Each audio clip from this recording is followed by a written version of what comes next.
Mapung sa Department of Education 6, sinatugyan na sa Schools Division of Aklan ang pag-imbestigar sa nagluntad niya shooting incident sa isa ka eskwelahan sa Numancia, Aklan.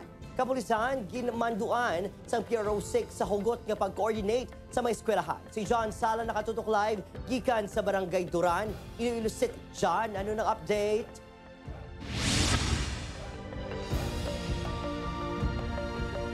Adrian, padayon sa bunga ginatutukan sa DepEd Aklan ang natabong shooting incident sa isa ka bulatuan sa probinsya sa Aklan. Nagapatigay na sa investigasyon ng Schools Division of Aklan sa natabong pagpangluthang sa sulod sang Numancia Integrated School sang Lunes ang aga.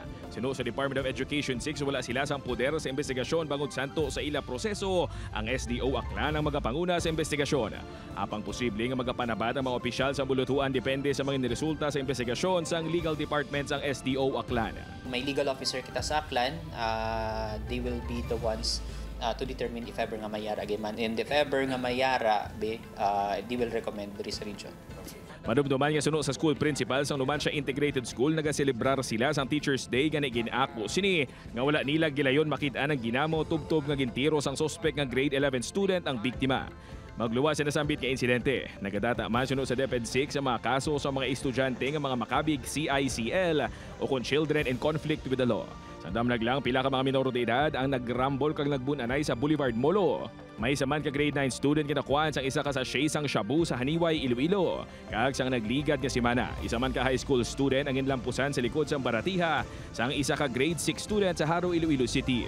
The schools, no, especially schools kid nato, they can request assistance from local law enforcement entities to ensure peace and order within the vicinity sang aton sini nga mga eskwelahan. Agud masiguro nga hindi na maliwat pang natabo sa Numancia Integrated School.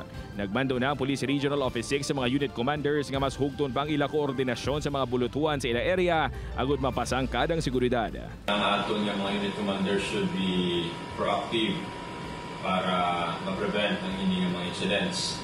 And also they should coordinate with the municipal Social Welfare Development Office and other agencies para ma-address ang concern sa mga child in conflict with the law. Nagapabilin pa sa ospital ang biktima sang pagpanglutang matapos maigo sa tiyan sa ginatudlo sumpak nga gingamit sang suspek.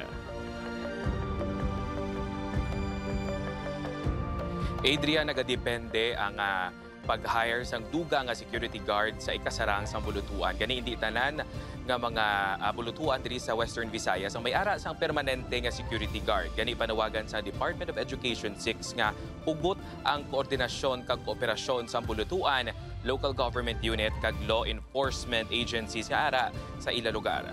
Adrian. Madamong salamat ka puso, John Sala.